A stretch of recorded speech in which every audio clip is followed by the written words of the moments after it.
Յանը երեք ձեր լուսանկարով եւ ձեզ ուղղված տելեգրամյան գրառում էր արել եւ ասում էր, որ կհիշեք իրեն։ Սա որպես սպառնալիք եք ընդունել, չնայած գրառման հանդես եք եկել, բայց այնուամենայնիվ ինչ կարող է ձեզ անել Ալեն Սիմոնյանը։ Շատ բան ավելացնելու չունեմ գրառումում, որ արվել էր, դե ուղիղ սպառնալիք էր, բայց Ալեն Սիմոնյանը իրեն պահել է Ալեն Սիմոնյանի պես, ուղղակի դա չի կարող ավելի վիրավորել, քան ավելի վաղ օրինակ արցախցիների հասցեին արած հայտարարությունները, չի կարող ավելի վիրավորել, քան այն արարքները, որը իրենք արել են եւ որպես հետևանք ուղղակի չեն զգում, որ իրենց արարքները մարդկանց վրա այդ թվում նաեւ ավելի ծանր հետևանքներ են թողել, քան այն հայտարարությունը վիրավորական կամ սպառնալիքները, որ կարող են անել։ Շատ բան չունեմ ավելացնելու, ուղիղ սպառնալիք էր հնչել իհարկե, բայց ինչ կարող է անել Հայաստանին վնաս տալուց բացի ավելի ծանր բան, շարունակել վնաս տալուց չեմ պատկերացնում, չգիտեմ, եթե ինքը որևէ ավելացնելու կամ մեկնաբանելու բան ունի, կարող է ազատորեն ասել, ուզում ուղղակի ասել, որ արդեն 5-րդ տարին է իրականում ինչ կարողանում անում են, ու այստեղ բացառայնության սինդրոմ չկա, իմ մասին չէ խոսքը, միայն նկատնում եմ ընդդիմադիր հայացքներ ունեցողների նկատմամբ եւ Հայաստանի Հանրապետության տասնյակ հազարավոր քաղաքացիների նկատմամբ։ Հիմա եթե սպառնալիքը այն է, որ շարունակելու են ավելի մեծ ուժեղ թափով դա իրականացնել, հավատում եմ դրան, բայց մեր պարտականությունն էլ այդ ամեն ինչին դիմագրավել է, այս փուլը հաղթահարելն է, ավելի կենտրոնացած են դրա վրա։ Այս փուլում մենք տեսնում ենք, փորձում են բախումներ նաև ըստ էության հրահրվել Արցախի ժողովրդի եւ այստեղ ապրող քաղաքացիների միջև իրենց հայտարարություններով եւ Արցախի ժողովրդի հասցեին եւ իշխանությունների հասցեին քննադատությունները այս իշխանությունների կողմից չեն դադարում եւ վերջին հայտարարությունները զոր օրինակ Ալեն Սիմոնյանի հայտարարությունը, Խաչատուր Սուքիասյանի հայտարարությունը։ Նախ իսկապես պետք չի շփոթել Հայաստանում հակաարցախյան արշավ չի, Հայաստանում հակահայկական արշավ է, դրա մասն է հակաարցախյան արշավը։ Հայաստանում թիրախավորվում է ցանկացած բան, որը հայկական է, հայկական շահեր է սպասարկում կամ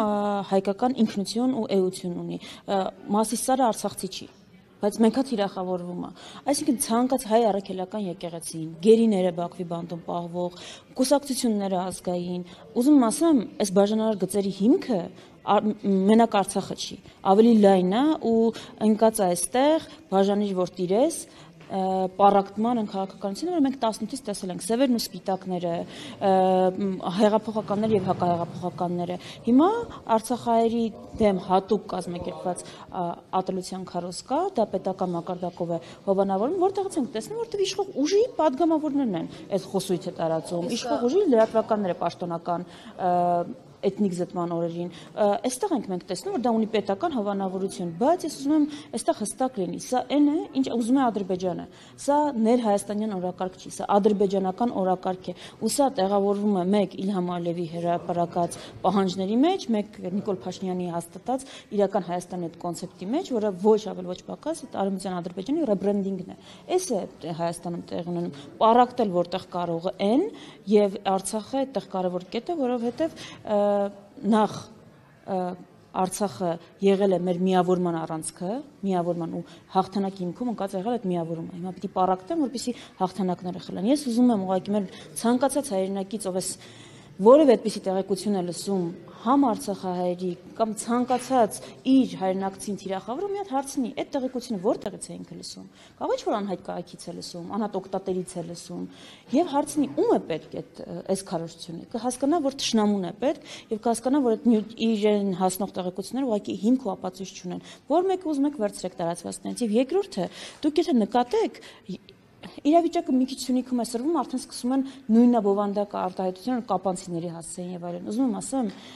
տպավորությունը, որ մենք արցախցիները մեր խնդիրն են, արցախահայերն է հարցը, Արցախի հարցը փակենք, խաղաղ կապրենք, դա միայն մտայնություն է, որը ուզում է, որ մենք Ադրբեջանում ունենանք եւ ներկայ իշխանությունները այդ քարոզը տանում են։ Արցախը հարցը փակելով, Արցախահայերին այստեղ բնակության համար ավելի վատ պայմաններ ստեղծելով միայն տուժելու է Հայաստանի Հանրապետությունը։ Այսօր նաեւ ակցիա էր Արցախի ներկայացուցչության դիմաց, սա պատահական է համարում, որ հենց այս օրերին, երբ որ այսպիսի լարված խոսույթ է Արցախի շուրջ, Արցախի ժողովրդի շուրջ, նաեւ Արցախի նախագահն է թիրախավորվում։ Ոչ միայն պատահական չեմ համարում, գիտեմ, որ հստակ կազմակերպված է, ցավոք սրտի այս ատելության քարոզի մաս են դառնում նաև արցախյան որոշ անհատներ, եւ դուք կտեսնեք ուղղակի ոնց է այս ակցիան օրինակ այսօրվա օգտագործելու իշխանական քարոզչական կայքերից սկսած մինչև ելույթներում, ընդհուպ միջև։ Ես հարցնում եմ, որևէ բան անելուց առաջ, եթե մենք պարզապես ինքներս մեզ հարցնենք, ում է սա պետք, ում են ինչով եւ ինչին ենք նպաստելու սա անելով, ամեն ինչ պարզ կդառնա։ Կպարզ կդառնա, որ հիմա Հայաստանի Հանրապետությունում, Երևանում, Արցախի ներկայացության դարպասները ջարդելը Ադրբեջանին է պետք։ Պարզ կդառնա, որ հիմա թիրախավորելը շատ խոցելի, առանց այդել բազմաթիվ խնդիրներ ունեցող Արցախի ինստիտուտների հետ մնացորդները Ադրբեջանին է պետք են Արցախ վերադարձի նպատակը, երազանքը, կուզեք տեսլականը փակելու համար։ Ես ասում եմ, մի բան կարող ենք պայմանավորվել մեր բոլոր տարաձայնություններով, մի կողմ թողնելով, եթե հայերով ուղղակի պայմանավորվենք, որ թշնամական նարատիվները մեր երկրում չենք տարածում, այդ կոնտեքստում կտեսնենք, որ այդ թշնամական նարատիվների մեջ է մտնում Արցախահայերի նկատմամբ ատելություն քարոզելը, Արցախի ներկայացուցիչն ու ինստիտուտները թիրախավորելը եւ կապ չունի ում ձեռքով են դա ասում։ Դրա համար էլ ասում եմ, զուտ Արցախյան չի հարցը, հարցը ավելի լայն է, հակահայկական արշավի մասը։ Նաև քննադատվում է ընդդիմությունը, որ արցախցիների հարցը օգտագործում է ներքաղաքական հարցեր իրենց իշխանության գալու համար է օգտագործում, նաև շատ քննադատվեց, երբ որ վրան այցելեցին Դաշնակցությունը, այս առումով ինչ կասեք, ասում են իշխանապողություն անելու համար փորձում եք այդպես օգտագործել նրանց։ Շփոթում եմ, որովհետև Դաշնակցությունը ինչ անի, եթե ոչինչ չանի, մեկը նույնչափ թիրախավորվում է ու թիրախավորվում է ճիշտ այնպես, ինչպես թիրախավորվում է օրինակ Ադրբեջանի շինծու ռազմագերիներին դատելու գործում։ Նույն բառապաշարով, նույն կրքով Դաշնակցությունը միշտ թիրախում է, կապ չունի ինչ անի։ Մի կողմից ասում են զրո ազդեցությամբ քաղաքական ուժ որևէ խնդիր մեր համար չի ստեղծում, մյուս կողմից առավոտից երեկո խոսում են Դաշնակցության մասին, այդտեղ դրա համար եմ ժպտում։ Ինչ վերաբերում է Արցախի հարցը ներքաղաքական ինչ որ օգտագործում են, Արցախի հարցը մեր հարցն է։ Մեր հարցն է, մեր կարևորագույն խնդիրներից մեկն է Արցախ վերադարձի հարցը, Արցախայերի իրավունքների պաշտպանության հարցը, ամեն արցախցու այնպես անել, որ այստեղ մնան, ապրեն, արարեն, ստեղծեն, երեխաներ ունենան։ Չպիտի զբաղվենք այդ հարցով, ինչ է նշանակում, այսինքն քաղաքական ուժը որ հարցով զբաղվում է, կարող է ներկայացնել, որ իշխանություն ունենալու համար է զբաղվում։ Ինչն է դա հարցը։ Հույսեր եք տալիս, ասում եք կվերադառնաք Արցախ, բայց գիտեք, որ դա հնարավոր չէ, կարգավիճակ չկա եւ այս ամենը այսպես նրանց զգացմունքների վրա խաղալով փորձում եք դիվիդենդներ շահել։ Իսկ ով է հնարավորն ու անհնարավորը շում։ Նիկոլ Փաշինյանն եւ իր թիմի եթե լսենք, բացի Ալիևի պահանջները կատարելուց ուրիշ հնարավորություն չկա։ Ով է հնարավորն ու անհնարին է որոշում։ Հիմա ինչը հնարավորություն չկա, որևէ մեկը այնքան ռոմանտիկ չէ, որ մտածի, որ վաղ հնարավոր է Արցախ վերադարձ։ Բայց մենք համոզված ենք, որ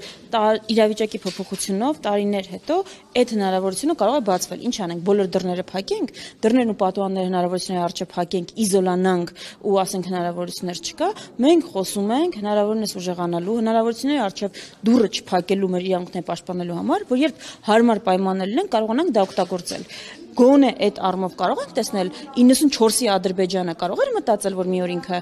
Արցախում իրավազորություն է հաստատելու։ Ինչ կլիներ Ադրբեջանի հետ, եթե փակեր բոլոր հնարավորությունների դռները ու վարեր այնպիսի քաղաքականություն, ինչպես Նիկոլ Փաշինյանն է վարում։ Ով է ասել, որ հնարավորություն չկա։ Մենակ վերջի 5 տարում աշխարհը որքան է փոխվել։ Այն ԵԱԿ Մինսկի խումբը, որ ասում են լուծարենք, որտեղ իրար հետ չեն խոսում։ Ընդհանրապես 2 տարի հետո հիմա իրար հետ ոչ միայն խոսում են, բանակցում են շատ կնճռոտ հարցերի շուրջ։ Ով է ասել։ Ինչ ու դրա համար են այդքան արագ ուզում լուծել, այսինքն ով կարող է կանխատեսել 5 տարի հետո մենք ինչ հնարավորություններ կունենանք կամ չենք ունենա։ Այդպես հերո չի այն օրը, երբ կասեն Սյունիքը պահելու հնարավորություն չկա։ Մենք ասում ենք Սյունիքը պահելու հնարավորություն չկա, ինչ պիտի անենք։ Եթե Սյունիքը չհանձնենք, պատերազմ կլինի, ինչ պիտի անենք։ Այդ կարմիր գիծը որտեղ է միջև այդ հնարավորություն չկա դուռը փակելու։ Դրա համար ոչ թե խափում ենք, այլ անում ենք հակառակը, ինչ որ ուզում է մեր թշնամին։ Եթե հնարավորություն չկա Ադրբեջանը ինչի է ուզում, որ մենք այդքան հուսալքվենք ու մոռանանք Արցախի հարցը փակենք, եթե հնարավորություն չկա։ Հետևաբար, եթե ուզում ենք հասկանալ ինչն է ճիշտ անել, պիտի նայենք ճշտամին ինչ է ուզում, անենք դրա հակառակը։ Դրա համար մեր իրավունքների համար պայքարը դուր չփակել հնարավորության համար պարտականությունն է մեր, որը անում ենք, եթե իրենք դա քաղաքական շահարկում են համարում, ինչ ասեմ, թող իրենք էլ այդպեսի քաղաքական շահարկումներ անեին, թող Ադրբեջանի պահանջները չկատարեին, Արցախի իրավունքների պաշտպանությամբ զբաղվեին, ու դա թող բան անեին, քաղաքական շահարկում պիտակավորեին, ասեին բան, ձայներն ենք ուզում ստանանք կամ այլն։ Թող լուծեն այդ խնդիրները, ես հստակ եմ ժողովրդին այդ շնորհակալ կլինի։ Խնդիրները չեն լուծում, ով իր ուժերի ներածին չափով ուզում այդ խնդիրներին լուծել, գերիների հարցի մասին է շարունակում խոսել, ասում են քաղաքական շահարկում, այդպես ոնց կլինի։